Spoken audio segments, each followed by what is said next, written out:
Hey guys, what's up? It's JR Cuber. Welcome to Cubed Season 8, Episode 3. So we're just going to go ahead and jump right in with our average of 12 / Q&A. For this month, I'm going to be using the boron treated Gans Air UM. This is a really nice puzzle. I really enjoy solving with it. It's got a really interesting feeling. So yeah, let's go ahead and get started. So the first question comes from the Exploding Cuber.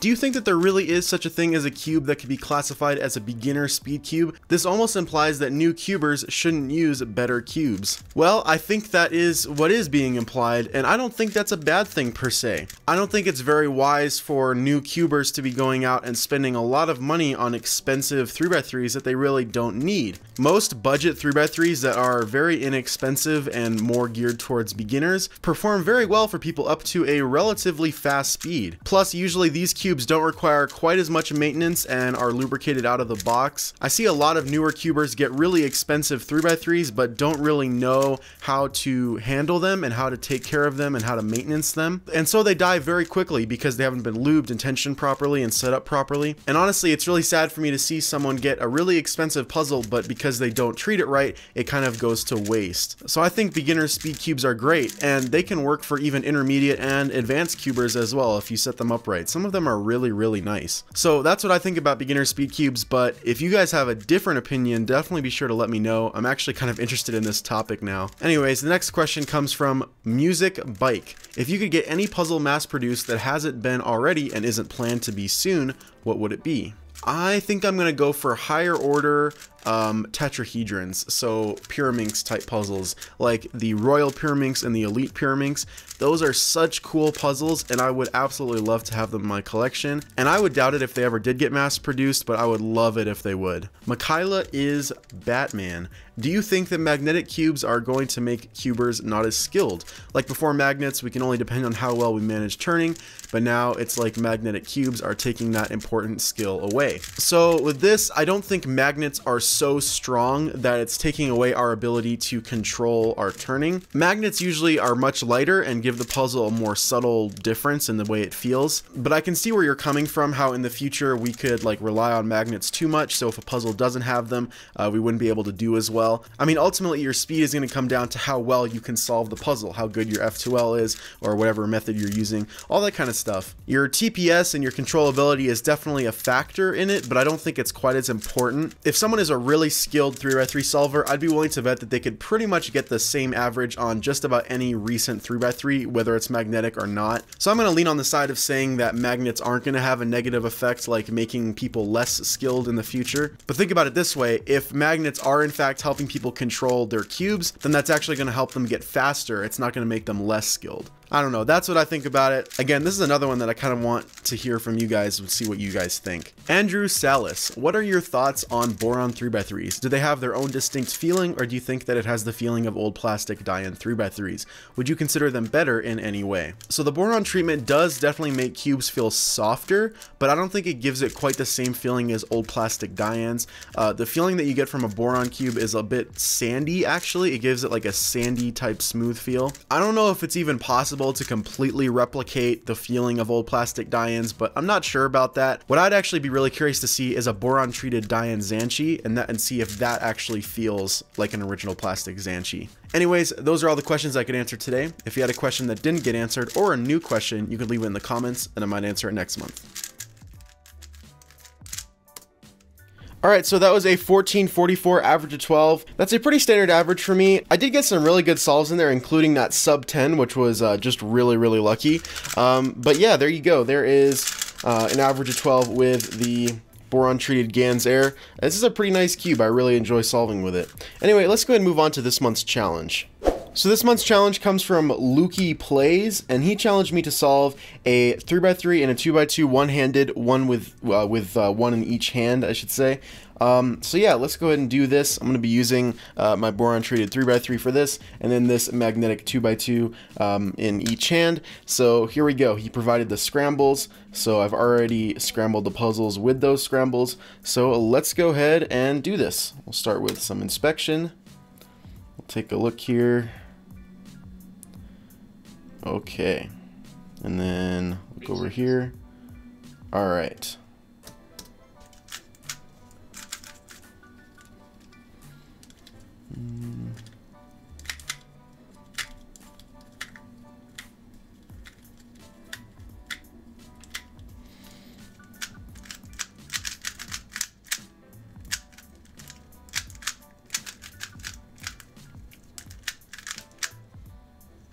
Oops. Goes over there. All right.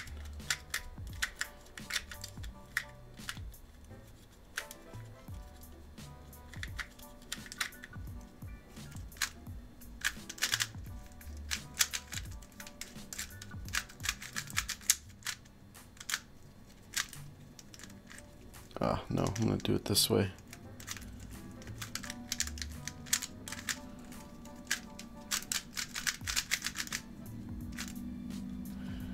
All right, let's see. Oh boy.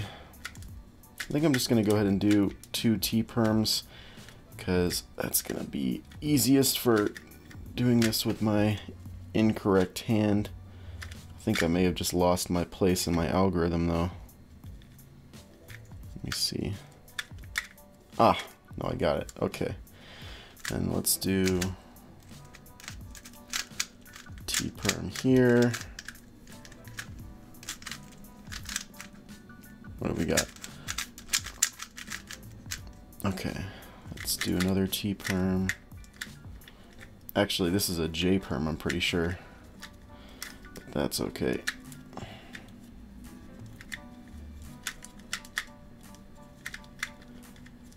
Ah, there we go. There we go, 155. Okay, that was pretty bad, actually. Solving with my right hand, doing anything is really hard with my right hand.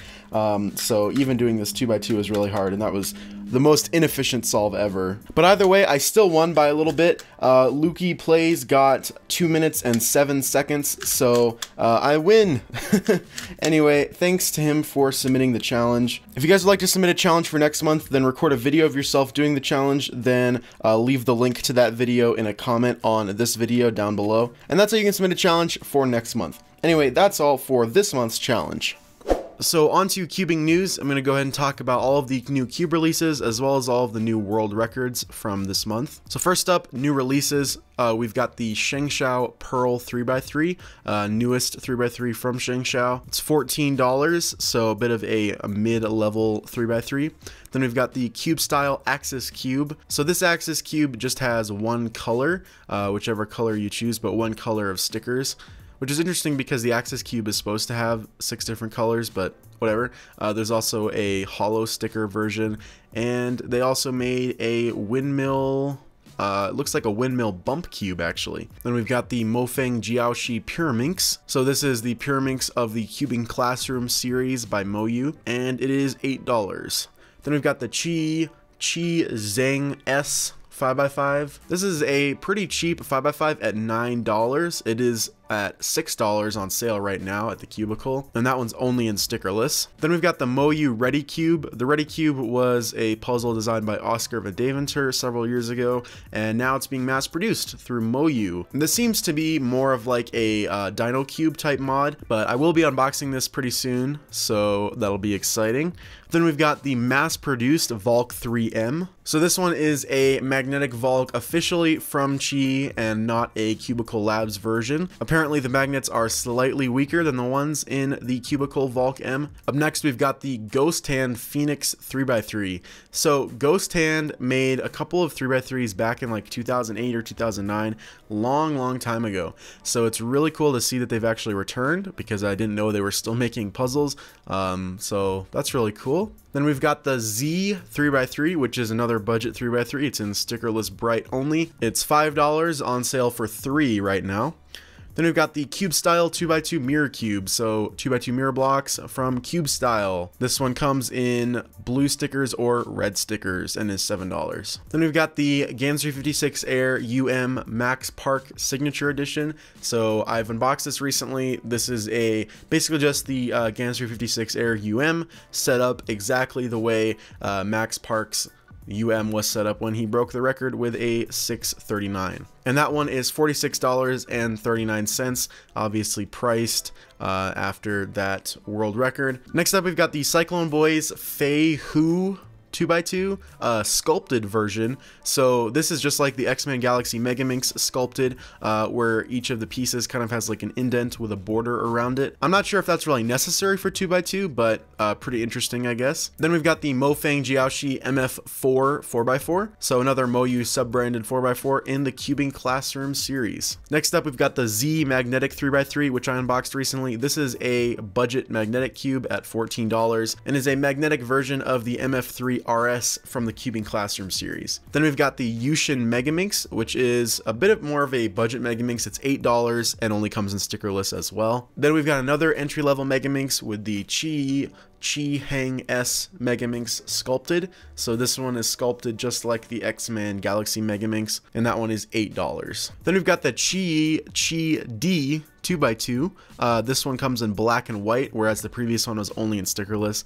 This is $4. Next up, we've got the Mofang Jiaoshi Scube. So this cube is, of course, part of the Cubing Classroom series, which is a budget series. So this one is $7 or $5 as it's on sale right now. Next up, we've got the Cubicle Wushuang M. I did just unbox this recently. The Wushuang came out a little while ago. Actually, I don't know when it came out exactly, but the Wushuang M was just released this month. I got it and it is fantastic. Next up, we've got the Gans 357 Ultimate. So finally we get an updated version of the 357. So this one is 57 millimeters, which is the standard 3x3 size. If you guys don't know, they've been continually getting smaller as the years go on, but originally 57 millimeters was the standard size. Next up, we've got the Yushin Cloud 5x5, another budget 5x5 at $9, and this one's also only in stickerless. Next up, we've got the Chi 3x3 mirror blocks. I have unboxed this and it's a very, very nice mirror blocks. It turns extremely well, and this one's very affordable at $6. Next up, we've got the X-Man Wingy Magnetic Scube, and this one is a concave scube. I've also unboxed this, and this is a really, really nice scube. It's got great grip because of the concave design, and yeah, I wouldn't be surprised if this becomes a lot of people's scube main in the future. So next up, we've got the Shengshao Legend 5x5. This is a new 5x5 from Shengshao at $9. Next up, we've got the Mefferts Koko Notsu Pillowed 3x3. I don't know if that's how you pronounce it at all. But this is a stickerless 3x3 of sorts. Each piece is a solid color, and there are 9 colors in total. It says the blocks must be arranged such that each color only appears once on each side in order to solve the puzzle. So it looks like it'll be a pretty interesting challenge. I don't know if I'll get it, but it looks like a pretty interesting puzzle regardless. Next up, the Diane Tangram Cube Extreme. So, like the name implies, this is an extreme version of the original Tangram cube from Diane. There's more cuts, makes it more complicated, and it's only in stickerless. Anyways, those are all of the new releases. Let's go ahead and get on to world records, and let me tell you, there were a lot broken this month. So, here we go. We've got quite a lot to get through. Starting off, we have got 4x4 single broken by Sebastian Wire with a 19.41 first sub 20. That is awesome. Then we've got Megaminx single and average broken by Juan Pablo Juan Key. The average time was 35.15 and the single was 29.93. Again, another amazing accomplishment in Megaminx with a sub 30 single. Then we've got 4x4 average, also broken by Sebastian Wire with a time of 24.01. Amazing, amazing stuff. Then 7x7 world record average was broken with a 221.81 by Felix, and then he broke his own record a couple days later with a 218.96. So amazing stuff in 7x7 as well. We've also got Pure Minx single broken by Benjamin Kyle with a time of 1:28. Then Felix took back the 4x4 world record single with a time of 19:36. Then we've got 3x3 blindfolded average broken by Ishan Argwal. I'm pretty sure I pronounced that incorrectly. I'm sorry about that. But he got an average of 22.67. Then 5x5 blindfolded single was broken by Kaijun Lin with a time of 3 minutes 47 seconds 0.50, and then 3x3 blindfolded single was broken by Gianfranco Huanqui with a time of 18.31. And then 3x3 average was broken by Felix Zemdegs with a time of 5.97, which is a massive, massive jump from the previous 6:39 world record average. And this is the very first official sub 6 average. So I'm pretty sure Felix has gotten the first official sub 10, sub 9, sub 8, sub 7, and now the first sub 6 3x3 average in competition. The dude is ridiculous. Then in the same day, he also broke the 5x5 world record average and single. The average time was 47.88 and the single time was 41.24. And those world records pushed Felix to over 100 world records that he's broken collectively in his entire career, which is absolutely mind-blowing. I don't think anyone else is even close to that. The dude is crazy, and you've got to congratulate him. It's pretty ridiculous stuff. Anyways, this was a really, really big month for world records. And if you guys would like to see the full world record videos, the links will be down in the description as always, along with the links to all of the puzzles that I talked about in this video. So that's all for this month's episode of Cubed. If you guys like this video, make sure you give it a like. Links to all of my social media, my Patreon, and my merch store will be down in the description below as always. Thanks for watching, guys. Bye.